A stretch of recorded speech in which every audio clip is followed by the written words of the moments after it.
Welcome to the Legacy Syndicate podcast. Episode 9. I'm Jesse Moon, and I have my business partner, Mark Casera. And we got a hot lineup for you guys today. Yeah. How many of you have been seeing all the craziness going on throughout the world today, right? The economy, the real estate market, different industries that seem to be going under. Mark, we're in the financial industry. Yeah. And we've been getting crazy messages, phone calls. People freaking out. People are going crazy, and it's the fear, the uncertainty, the doubt. We call it FUD. FUD, right? So everybody say FUD, right? FUD. So it's, where do you think the fear is coming from? Is it from the news? Is it from just people not having an understanding of Number one, the economy? of course, it's the news. Mainstream media is they get paid off of fear. Right? So everything they do for clicks, they do for likes, comments, engagement. It's kind of like it's glorified social media, right? So the more drama that they create, the more people are going to want to tune in and check it out, and that's how they get paid off their ratings.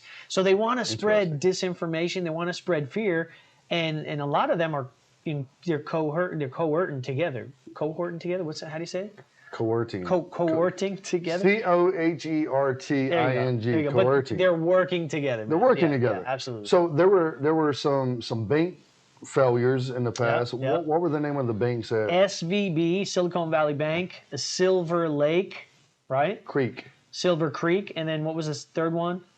Signature Bank. And then now what? First Citizens. And I saw a chart recently. That it showed about 30 banks, 40 banks. That are potentially going to go Correct. under, yeah. And Silicon Valley was like the fourth bank. Right. But there were 35 other banks that were in worse financial position than Silicon Valley. Correct, I saw that, yeah. Yeah. It has the potential to get very scary out there. And at any minute, if one thing goes wrong, people get word of that, they get a little nervous, what are they going to do? They're going to go get their money out. They're going to run our banks. Here's the thing, and this is, I would say, is attributed to social media nowadays. Remember, there's been bank runs all the time throughout history, recessions, the Great Depression. But what's so significant about this one is, first off, I'm going to tell everyone, don't panic. Don't panic, guys. But this is what happened, okay? So when we put our money in the banks, they take a portion of our money and they create financial velocity. Correct. So our money just doesn't sit in a bank where it's in a magical vault with your name on it, waiting on you to come and get your money. Right. They immediately, within microseconds, they loan it out in the form of credit cards, auto loans, and mortgages. But they take the other portion of that money, they stick it in something called life insurance, which is a portion of tier 1 assets where they're putting it to work for them. And they take another portion of it and they stick it in bonds. So what happened was, with Silicon Valley Bank, Signature Bank, the majority of their clients are not individuals like you and I. Right, they're big businesses. They're big businesses, startup corporations, real estate brokerages. They were the two friendly cryptocurrency banks as well for Coinbase and some other exchanges, some of the bigger exchanges to transfer fiat to. Right. So what happened was they bought bonds a few years ago at like 2.8%. Yeah. And as the feds, obviously they couldn't predict that inflation was going to skyrocket, a pandemic was going to happen. Interest rates are going to go up. Exactly. And as the government continues to increase the flexible interest rate, those bond rates are going up. So therefore they're not having time to mature. So what's happening is they're panicking and they go to sell the bond rate and they haven't matured yet. So do you think they're selling at face value, or do you think it's a discount? Well, absolutely discount, right? But there's two types of bonds, right? You got the long-term bonds, you got the short-term bonds. And that's the problem. They got into long-term security bonds. Right. And that, my friends, long-term security bonds is the government's debt. They're buying up the government's debt because they have faith in our government that we're not going to go bankrupt, right? And what happened is the long-term value of those bonds were decreasing as inflation and interest rates were going up. And the short-term bonds, that's what they call the yield curve, right? Correct. The yield curve is when the short-term bonds end up yielding higher rate than the long-term bonds. So I believe we looked it up. The 10-year yield bonds were giving out like 3.2%, but the 5-year bonds were giving out like 6 or 7%. Right. So they're like, we got to get rid of these long-term. So what happened was when they sold at a discount, they had $120 billion worth. They sold at a discount. Now they have $100 billion. There was a tweet, or should I say on Twitter, it was tweeted 200,000 times. Wow. Go get your money out of the bank. Wow.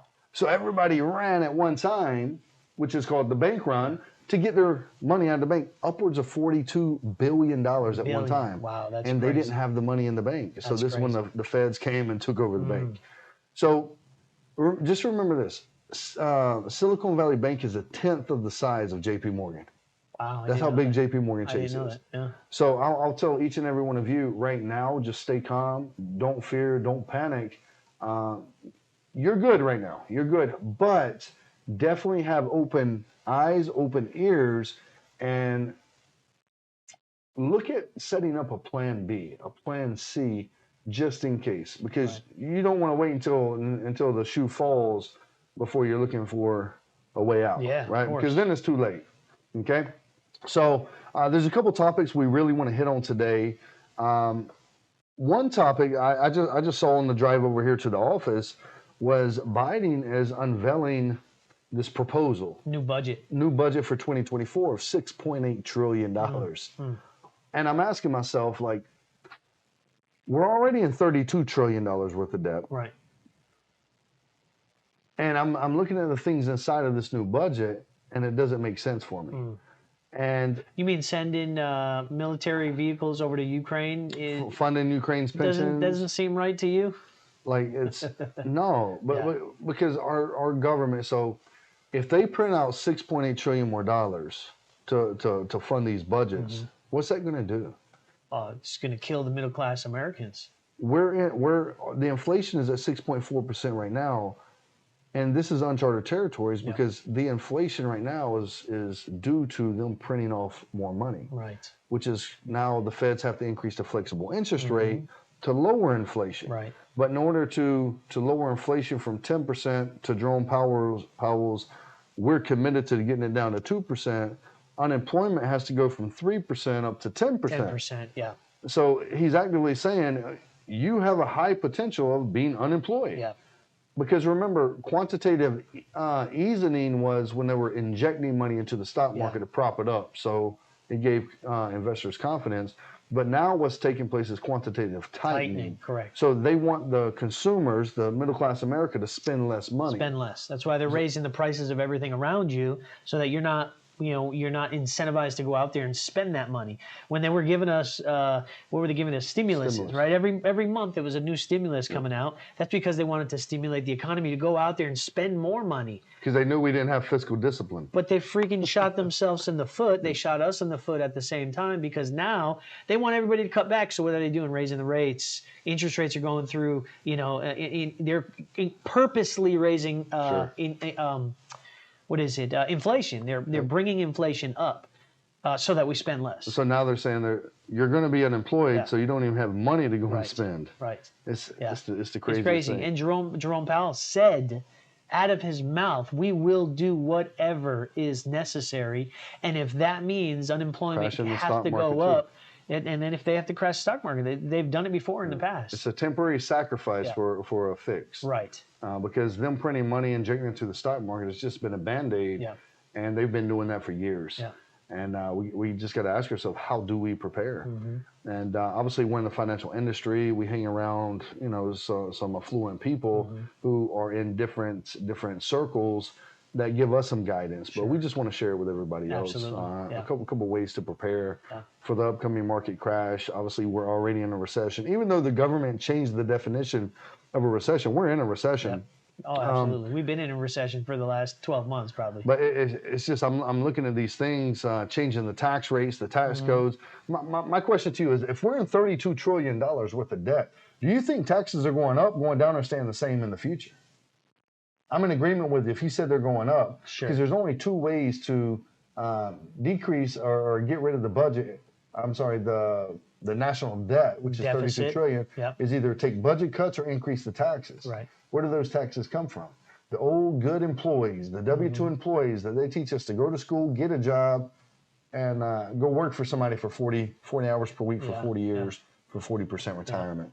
And we just got to ask ourselves, they've been telling us all this, but nobody's challenging it. So we got to challenge the status quo and say, okay, let's make it make sense. Let's peel that layer of the onion back to find out why they tell us to do this. Because I see people, politicians, they'll get in with a $250,000 salary. They'll leave politics, multi-millionaires. I'm like, what the hell is going on here? Absolutely. Like, I want a piece of that pie. Yeah. Right. Yeah. But I don't want a piece of that pie at the what's the word I'm looking for? The expense. At the expense of middle class America. Right.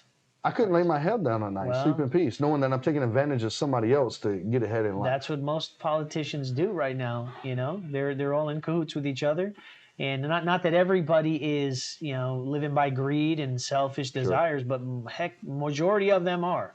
Majority of them are, and we're here to speak truth on this podcast and to challenge the status quo, because we don't want you to stay the same, running that wheel, that rat race over and over and over again, expecting different results, because you're never going to get to the place that you want to get to in life if you don't challenge the way that you're thinking. And that's part of the reasons why we have this podcast going. And so, obviously, if you guys are finding value, definitely hit that subscribe button and click the thumbs up to get this out to more people. Share it to your social media platforms as well. We're going to be on Spotify, Apple Podcast, and Google Podcast as well in the very near future. So, yeah. So the craziest thing, I was talking to a gentleman the other day here at the office on Saturday. He said he's been in a certain industry for the past 28 years, and he's still living paycheck to paycheck. Wow. Like, how many of middle class America? Well, we know 79% of middle class America live paycheck to paycheck, Right. But we fed into that system where the American dream. Remember back in the day in '86, a book came out, The Millionaire Next Door. Yeah. Go to school, go to college, get a good job, get married, have kids, buy a car, have a house with a white picket fence with a swing tire. That was the dream. That was the American dream. That was it. And a lot of people say, well, the American dream is dead nowadays. And I say, no, it's not. The American dream is whatever you want it to be. Because we live in America, the land of opportunity, not the land of a job, my friends. You would think that it was the land of the job because everybody out here getting 2 and 3 jobs just to pay the bills. But why don't they start their first business? Yeah. You can make a Facebook post. You got 1 million followers, right? Yeah, just about. So, well, you got a couple million across different social media Facebook platforms. alone, about 900. But if you made a post right now, I just started a new job, how many likes do you think you'd have? Oh, probably 1 million. Probably 1 million likes. But if you say, hey, I just started a new business. Cricket. That's the damnedest thing, man. That's because crazy. People in our education system, they taught us to think, act, and feel a certain way towards things they didn't teach us. Yeah. So here was another interesting fact. I was listening to our coach and mentor, Patrick Bet-David. I was listening to his podcast the other day, and he was talking about percentages of teachers. He said, did you know 90% of math teachers are Democrats? Interesting. Did you know 85% of science teachers are Democrats? I did not know that. Did you know 95% of health teachers are Democrats? Really? I'm like, oh, because he was making his case for private school. Okay. Yeah, so I'm looking at these. I was like, so we're sending our kids to a public school, and where 90% of the teachers and educators are Democrats, so they're going to push a certain agenda on them. Agenda. I'm like, it makes sense. Yeah. So but that's another topic for another day. We're not going to dive too deep into that one. Not yet, right? Not yet. But I got a question for you. So ask yourself this question: when you're sitting down with your spouse, sitting down with your family member, are you working to live, or are you living to work? Do you ever think about that? Like, we work to live. We should be working. We should be working to live, to have a better life, a more beautiful life. If we're going to work for 40 years, shouldn't we have something to show for it? Absolutely. Or should we still, after 40 years, be living paycheck to paycheck with nothing to show for all that time we worked? I would question that. That's crazy. But that's what we've been doing. That's what our parents did. That's what our parents' parents did. And we're stuck in that place. We're in the loop, guys. Yes. We're in the freaking loop of the matrix. So that's similar to why I got out of the military. Yeah. So folks, I spent 16 years in the United States Army. I was the #1 Army recruiter for 8 years in a row, led the #1 Army recruiting company, 2 master's degrees, had the awards, I had the accolades. But me and my wife, with 7 kids, we were still living paycheck to paycheck. And I just asked myself, I said, honey, every successful person I know, they're either a business owner or an entrepreneur. If I want to get paid what I'm worth, I got to get out of the military. Yep. I was scared to death because that's everything I knew. That being a good soldier was my identity, and that uniform was a blanket of comfort. I got a paycheck on the 1st and 15th like clockwork. But here's what I did, and I encourage everyone watching this, do the same thing with your current employer, your current career. I looked at people that had 20 years in the military, 25 years in, 30 years in. Yeah. I said, is that the car I want to drive? Is that the house I want to live in? Is that the vacations I want to take? Is that the lifestyle I want for myself and my family? And Mark, it wasn't. No. So I told my wife, I said, why the hell would I serve another day towards something that's not getting me to where I want to go? Right. So we made a faith-based decision. Obviously, we prayed about it, made a faith-based decision, and we hung our boots up. So after you 16 got years. out before your full retirement. Correct. Right? I would have retired this year. I would have retired this year. So 4 or 5 years before you were actually should have retired. Like four and some change. 4 and some change. Yep, I would have retired. But you were so passionate about it that you said, why would I wait another 4 years and do the same old, get paid what that guy over there that's not doing anything, get paid the same as him? No college degree getting paid the same. It didn't matter how much energy I brought to the table, how much time I put in, I still got paid the same. So you gave it up to pursue entrepreneurship. I gave it up to get paid what I'm worth. I didn't know what that looked like. I didn't even know how to spell entrepreneur. I didn't know what business ownership was. I still don't know how to spell. That's why I was scared to death. I was an old soldier on this big old world, and I read the book Blue Ocean Strategy. And then I went to Google like everybody else. We go to Google right when we want to know something. Yeah, good book by the way. I said, what is entrepreneurship? What is capitalism? What is free enterprise? One video led to another video that led me to Valuetainment. Gotcha. And I started watching Patrick Bet-David's podcast. It's called Valuetainment, and it was a lot of how-to videos. And I came across, while watching for about 2 months, I fell in love with his vision. I fell in love with his leadership. And after about 2 months, I was watching a how to increase your time management video. Okay. Right? Yeah. And about 2 o'clock in the morning, he said, the financial services company that I own, I paused the video, ran to the room, and I told my wife, I said, honey, he owns a company. I want to get started. She's still awake? No, she was sleeping. Oh. She was rubbing the sleep out of her eye. And why that's so significant to know is 2 weeks earlier, I told my wife, I said, I'd follow this guy to war. Wow. Now I know he owns a company. I didn't know about it, but I want to be a part of that company. I said, but here's my promise to you. If I'm going to be part of said company, I'm going to be the number one income earner in that company. Because as a man, I think the biggest thing is that we have to learn to do is we got to be able to shelf our pride and ego. Right. Ego is the enemy. That's a good book. Ego is the enemy. We got to be able to put our ego, pride, and ego to the side. And I told my wife, I said, if I'm going to be the number one, I have to be led by the number one. So I went back to Google, who is the number one income earner in PHP agency, and it led me to a website called moneysmartguy.com. Yeah. So I saw there was an 847 number there, and I recruited for the Army for 7.5 years in Chicago. Right? Chicago. Yeah. I said, that's a Chicago number. So my wife was a high school educator. So it was a Wednesday afternoon. I called him up. I said, Matt, I'm ready to join you in business. Wow. He said, who are you and where are you from? I said, I'm Jesse from San Antonio. He said, when can you make it to Chicago? I wasn't expecting that, Mark. When can you make it to Chicago? When can you make it to Chicago? Huh. He didn't say, when can you hop on a Zoom? Really? When can you come out to the local office? There was no office. He said, when can you make it to Chicago? It was a challenge, right? Interesting. He wanted to see how I responded to the challenge. I looked at my wife. I put the phone back into my ear and said, we'll be there Saturday. Wow. I told my wife, I said, honey, pack your bags. We're flying to Chicago. She said, for what? I said, we're starting a business, baby. She's like, what type of business? I said, I don't know. We're going to find out when we get there. And that day that we flew up there to Chicago, our lives forever changed. Wow. And here we are today, almost 5 years later. That's wild. So it's... That's inspiring, man. So I tell people, everybody has a feeling inside of them. That feeling, no, you don't have to use the bathroom. That's a titan that's ready to give birth to, but you got to surround yourself with the right people. You got to read the right books, and you got to attend the right events. That event that I attended that Saturday morning in Chicago, it was a game changer for me, life changing, and I said yes to it. Yeah. So it's that feeling of being more than enough, like you know you're meant for more. Correct. Right? It's that unsettled feeling, like what you're doing is not giving you enough life. It's not life-giving to you, right? I think we've all experienced that, especially if you're a man and you have a family. Yes. I think we go through those moments in our life where we're like, is what we're doing enough? Or what we're doing filling that void inside of us? And if we're not chasing the dream or chasing something, then we're going to be depleted of that life-giving energy. I believe it. So I'm a father of 7, you're a father of 6. Yeah. And we know we have a lot of eyes that are looking up to us as men, as fathers, as a strong leadership role and presence, because we have been charged with the responsibility to groom the next generation of leaders. And that's our kids. And just like I tell my kids, I said, listen, somebody in your generation will be the next president, will be the next secretary, will be the next judge. Why not you? Why not you? You're sitting here playing video games. Everybody else is too. But there's 1 or 2 or 5 people or 10 people out there that say, you know what? I'm going to read the same books my parents read. I'm going to attend the same events my parents are the Michael attending. Jordans, the Kobe Bryants. Correct. They're going to be raised a little bit differently.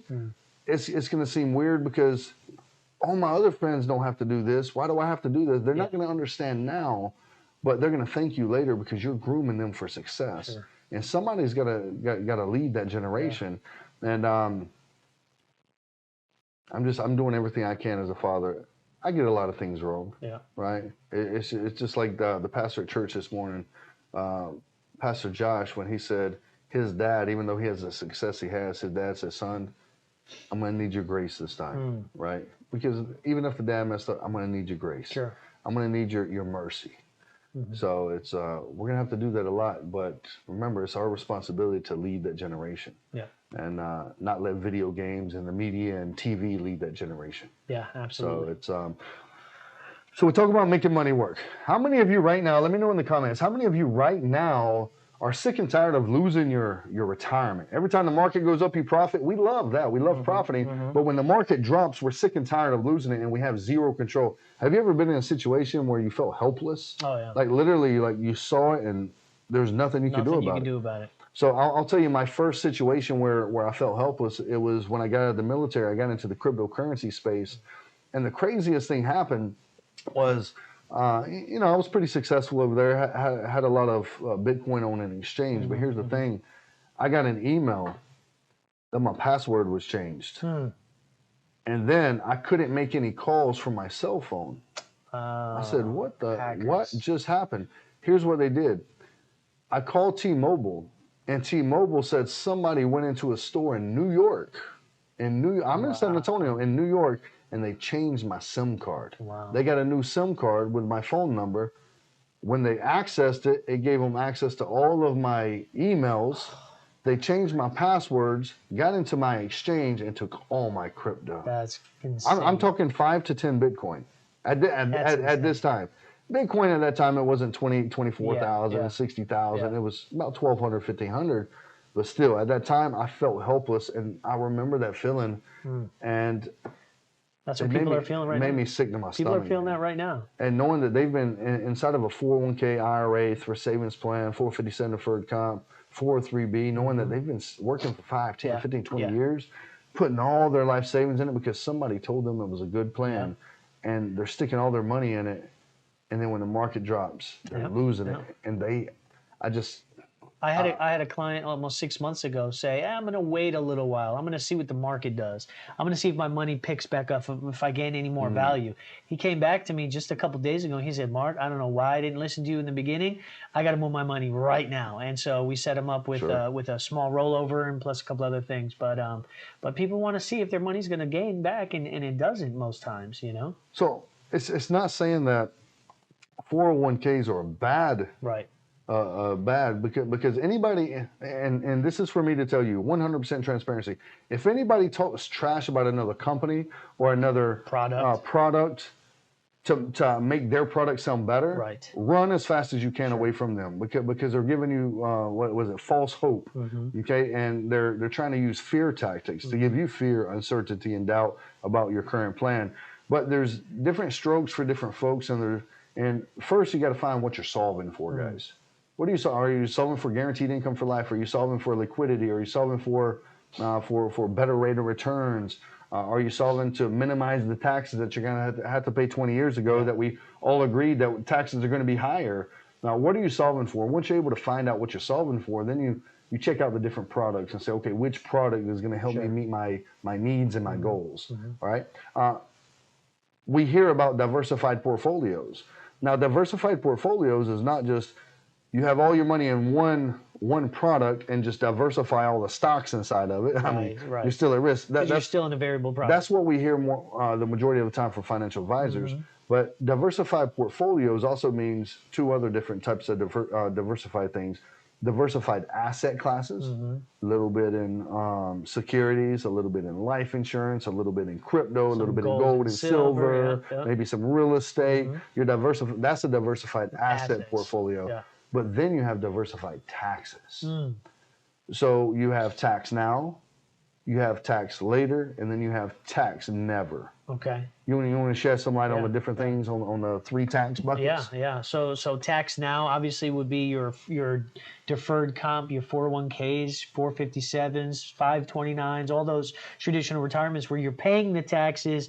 You're not paying the taxes right now On the seed. You're paying the taxes on the harvest. You're not paying the taxes on the seed, right? So then you have the tax. Did I get that backwards? I got that backwards. Yeah, so you got tax now. Tax now would be the banks, money the markets. Banks, money market accounts. Taxed later would be the deferred comps, 401ks, Correct. because you're going to pay taxes on the harvest. And then tax advantage would be products like life insurance, Roth IRAs, and stuff. municipal bonds. Yeah, municipal bonds. Yep. Yeah. So it's. You just got to decide what bucket you want to put most of your assets into, right? Yeah. So the goal is to get as much of your money from tax now and tax later into the tax never bucket at retirement. Yeah. But we've always heard about the saying, but I'm going to be in a lower tax bracket, Mark, when I do retire. You hope you will. Well, we sit with our clients, and many of them are already retired, and they're not in a lower tax bracket. And the reason why, guys, is because think about this. Your 2 biggest assets as a W-2 employee, I'm not talking about business owners, as a W-2 employee, your biggest tax deductions right now are your kids and your home. So in 30 years, when you go to retire, hopefully the home's going to be paid off, and your kids are going to be old enough, they're going to have already moved out, right? So you're losing your 2 biggest tax deductions. And here's the other craziest thing ever, man. We know that when you go to pull Social Security, if you pull out over $34,000, now your Social Security is taxed upwards of 85%. Right. So they say he or she that controls your money controls you and the decisions that you make in your life. I hope to God I never have to use Social Security, because that means I didn't save enough or compound enough or multiply enough to live my best life. That means I'm still financially dependent on the government. And anybody I've ever seen who's dependent upon the government for their livelihood, it doesn't work out in their best interest. But think about that for a second. Let's pick that apart for a second. So the government wants you to pay less taxes when you're older, but they want you to be in a lower tax bracket, which means you have to make less money, which means they want to ultimately keep you poor. They want the older generation to be poor. They don't want them to live in abundance, because if they lived in abundance, they get taxed at a higher rate. So really what they're telling you is, make money while you can, because when you're older, we want you to live by the string of your teeth. We want you to live paycheck, not paycheck to paycheck, but hand to hand, in what you're bringing in as far as retirement income. They want you to be poor. It's the craziest thought. If you really think about it, go down that rabbit hole. Well, what would happen if the system wants you to be poor? What would happen if let's say, instead of 79% of middle class America living paycheck to paycheck, let's say 79% of middle class America lived in an abundance of wealth and money. Yeah. What would that do to the government? Put them out of business. It would put the government out of business, and we wouldn't need the government. We wouldn't need them. Does that make sense? They don't want that. No. So they stick us in this education system that teaches us how to be good employees, because we're a cash flow asset to the U.S. government. We're tax-paying citizens. The more money we make, the more that's taxed, right? So, I actually heard a story real quick. It's in my mind, of a very rich and wealthy king, one of the wealthiest kings in history. I forget his name, but he gave back to his community. He gave back to the citizens in gold. And because he made his community so wealthy and so rich, they bankrupted the government. The government was not needed at that point anymore. So that's just kind of like a foreshadow. Imagine if we gave back to all the people and they knew how to properly manage their money, right? So that's a big deal too. Sure. You can give people money, but that money is going to end up going to the top 5% if you don't know how to manage your money. But if we give people money, but we also give them the tools and the mentality to be able to manage that money properly, we would be putting the government out of business and making our society just healthier in all ways possible. Absolutely. They say if you took all the money in the world and divided it evenly amongst all the citizens, within 5 years it would return back to the same hands. Yeah. Bad money skills. Bad money management. So they take financial literacy out of the school system. It's crazy. Now we're 20, 30, 40 years old. We're making money. We don't know how to save it or spend it. Yeah. And when we do increase our income, it doesn't mean we increase the amount that we save or compound it. It means that we increase our lifestyle.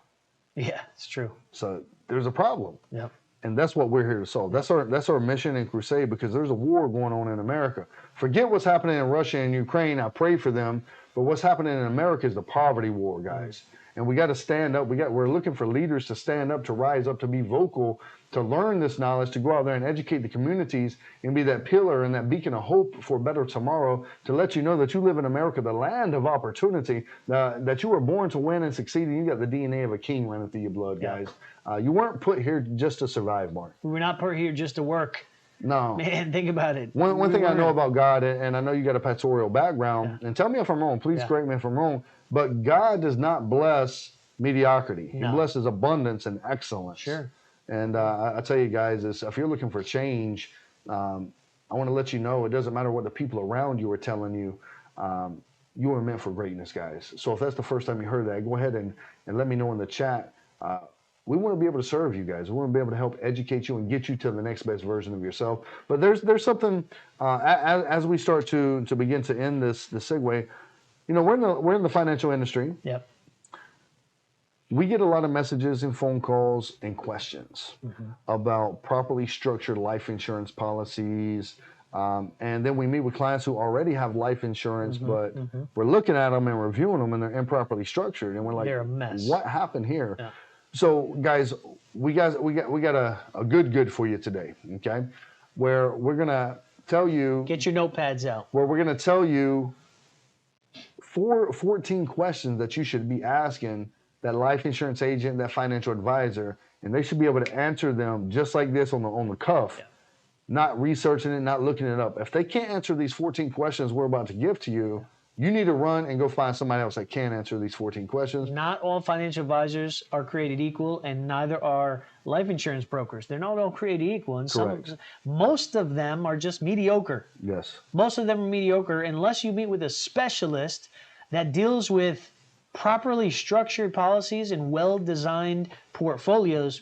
You know, you're going to be gambling with your money. Yes, absolutely. You know? So what are some of those questions? So we'll start on the first one. The first question is, what is TEFRA, TAMRA, and DEFRA, and how do they impact my policy? What is TEFRA, TAMRA, and DEFRA, and how do they impact my policy? That's question number one. Number two is explain to me Internal Revenue Code 72E, 7702, and Internal Revenue Code 101A. If they can say, oh, I got to look that up, run. They don't know. They should know that, especially if they're practicing it and that's their profession. What's some other questions? Yeah, what is a guideline premium? Guideline single premium.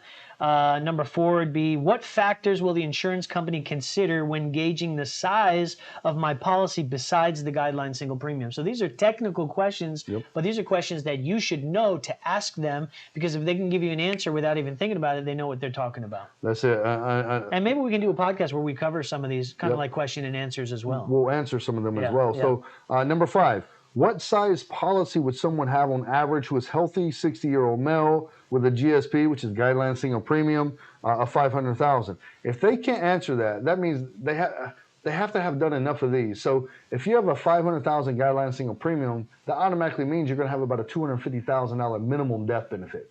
They should be able to answer that question, especially if they specialize in this industry. Okay. Number six, what are the rules for perfecting a modified endowment contract? Yep. Number seven is, how can an insurance company earning 5% on their general account portfolio afford to credit you 7 or 8%? That's a question I get a lot. How can this company give me this when they're making this? And so you should be able to answer that pretty quickly. Absolutely. I'll just say arbitrage. Yeah, okay? exactly. But anyway, now they got to be able to explain what is arbitrage, right? Where question number 8. How can policyholders experience 1 to 2% higher payouts than the average index they are linked to? Because remember, the indexing strategy is just a strategy. It's not an index fund, because the index fund is just a low-cost mutual fund. An index strategy is just your money is linked to an index, S&P 500, the Barclays, the Credit Suisse. So when the index goes up 10%, you're going to profit 10%, but if it drops 10%, you have a 0% floor, you never lose. So I'll repeat the question to you. How can policyholders experience 1 to 2% higher payouts than the average index that they're linked to? Yep. Who runs your policy illustration? Number 9. Number 10, if I max fund the laser fund or an IUL, an index universal life insurance policy, over the life of the policy, what is the expected net internal rate of return likely going to be compared to the gross rate of return? So they need to know what the internal rate of return versus the gross rate of return is going to be. That's a significant question that has to be answered. Sure. Number 11, how long have you been structuring these types of policies? That's an easy question to ask. That's an easy question. If they say a couple months, you may not want to work with them. but that's a must ask question right there. Yeah. Right? I mean, it's or like, how often do you structure these types of policies? How often? Yeah. Because I could have structured one 2 years ago and said, "Oh, I've been doing this for 2 years," right? So but that I only means you're did still one. a little rusty. Yeah, exactly. Okay, cool. Yeah. Number 12. Do you specialize in maximum funding, index universal life policies, or do you handle all kinds of insurance, guys? I'll always say this to my clients. That means homeowner, renters, property casualty. Are you like a progressive, right? And we can just add some life insurance in there as well, right? Yeah. So, and the reason why it's a red flag if they handle all types of life insurance is because they don't specialize in one. They're jacks of all trades, and they may not be sharp. Their tool might be a little rusty, and they might make a mistake on yours and improperly structure it. Another thing like this, do you specialize in it? Because if they work with a captive agent, captive agency, State Farm, Allstate, Nationwide, even though they offer the product, right, it doesn't mean it's the best type of product. You can have the right product, but the wrong company. Or the wrong training. Or the wrong training. I've had State Farm agents reach out to me asking me to train them on how to structure IULs.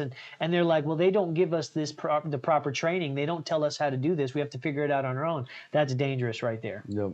And also, when you're talking about, are they specialists? That's the saying, oh, I'm a jack of all trades, master of none. You don't want to work with a jack of all trades. You want to work with a master of one. You want to work with a specialist. Yep, absolutely. So we have a lot of people ask us, how can we get started in business with you?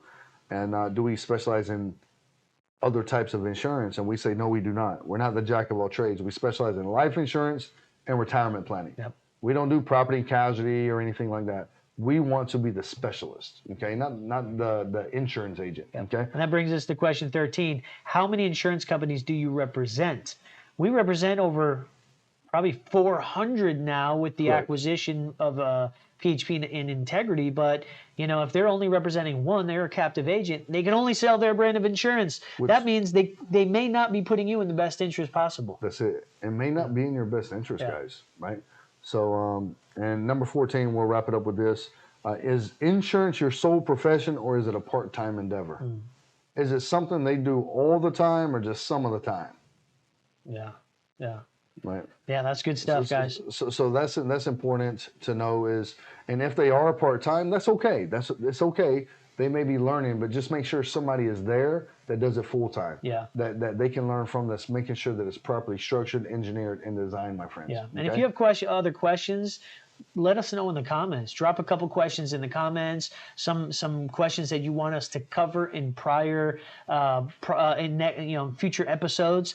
But I got one question for you as we wrap this up. Has the life insurance industry really changed over the last 30 years? What do you think? It hasn't grown. Do you think people have gained trust or lost trust over the last 30 to 50 years? With modern technology, I think they lost trust. And the reason I feel they lost trust is because a couple of different reasons. Bad word associations. Okay. People like to buy and spend money. Obviously, 79% of middle-class Americans live in paycheck to paycheck, but they don't like to be sold. And I used to have a problem with the word sales. I had a bad word association with the word sales, and the reason why is because anytime I thought sales, I automatically thought about sitting in the car dealership for 6 hours. That's the worst. And it was an uncomfortable feeling. Yeah, that's the worst. And then knowing at that time my credit wasn't the best. So now they're sitting there trying to haggle me for 6 hours, and it was very uncomfortable. So I associated that with cells. With all types of cells. Correct. With all, just put all the cells into one. If you have a product or a service, you're gonna haggle me, right? Correct. You're gonna try to one up me somehow. Correct. And then another reason why I think trust is lack of information. Sure. See, remember, we'll go back to what I said earlier, that our education system teaches us to think, act, and feel a certain way towards things we're not educated on. And then we hear the word life insurance, and we think death. If I say life, why the hell do you think death? Yeah. If I say milk, do you think water? True. You see what I'm saying? That's very true. Yeah. So it's just a lack of knowledge that's not being passed down. And the government is not incentivized to educate anybody on the true power of life insurance. Life insurance is called life insurance because it's for the living, not for the dying. Yeah. We have death insurance, and that's called final expense and burial coverage. Imagine this. You think your death benefit is to only pass away. Keyword, only pass away when you pass away, or only transfer to your beneficiaries when you pass away.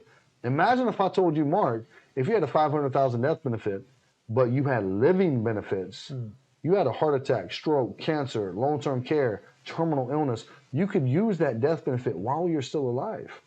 That way your family is not succumbing to any financial pressure.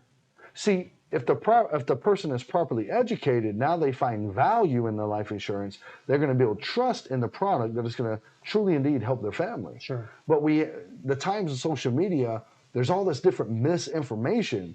So they're getting fed over here, and they don't know, they're overwhelmed with information. Yeah. He said, she said, they said, and they don't know what to believe. They don't know who to trust. Correct. Yeah. So I think that actually brings the trust level down, because back in the 70s and 80s, the life insurance, that was your insurance guy, your insurance woman knocking on your door. You got a fruitcake. Everybody knew that one person in their neighborhood, right? The neighborhood had one insurance guy who walked through every single neighborhood, and you would gain that trust with them. And now, how many life insurance agents do we have in the industry right now? That's it. We had a lot more in the 70s. It took a big decrease over the years. Because so that's the good time. I'm glad you said that. So we had 500,000 active licensed life insurance in the mid-70s. Yeah. But what happened in the 70s to 80s? Retirement, or they probably the baby boomer generation. Baby boomer. We had a lot more people. Yeah. What happened was these baby boomers are now 30 and 40 years old. They're having kids, good jobs. They wanted to become homeowners.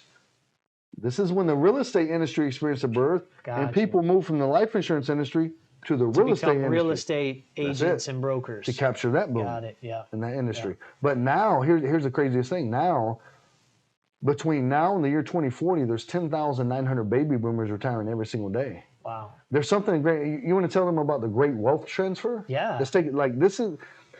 If you truly believe that timing has a lot to do with success of a business and organization and the industry, I want you guys to listen up and write this down and let me know your thoughts in the comments. Do you have the actual figure? What's the figure? It's $64 trillion. $64 trillion is being transferred from one generation to the next generation. The baby boomers, which are our parents, our older siblings, to the millennials over the course of the next year, a couple of years. 20 years. Yeah, over the next 20 years. Yeah. So guys, I just want to say, listen, if you're in a career right now where you're feeling overworked and underpaid, and you have that feeling we were talking about earlier that, hey, there's something inside of me that says, listen, I want more, I want to do more, I want to become somebody in this world, I just don't know what it is. I would highly encourage you guys to look at the life insurance industry, which is the wealthiest industry in the world. And if they Google what? Yep, you Google what industry creates the most millionaires, you're going to find Forbes has a couple articles out that says the financial services industry,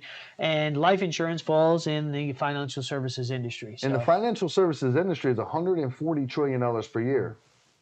Guess what's even more interesting than that?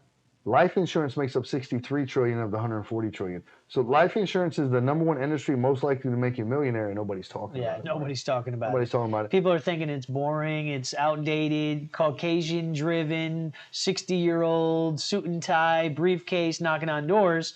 Well, we've proved them wrong. We're disruptors in the industry. Our company, you and I being Caucasian, yep. You know, we 11%.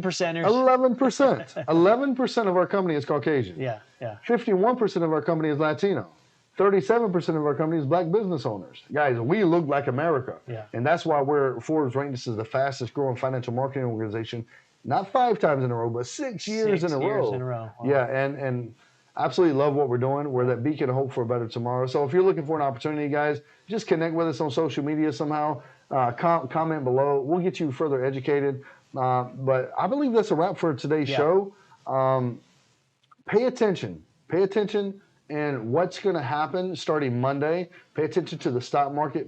Keep a close eye on your retirement. I know it's scary. You don't want to open it up to see the losses. I know it was a 23% market drop last year, and you haven't even checked your retirement yet, but I encourage you to build that courage up, build that boldness up to log in. That's your hard-earned money. You deserve to protect it, guys. Be diversified, not only with your portfolio, but with the news outlets that you get information from as well. This coming Monday, there's going to be some acquisitions taking place. There's going to be some latest breaking news. Trump's probably going to...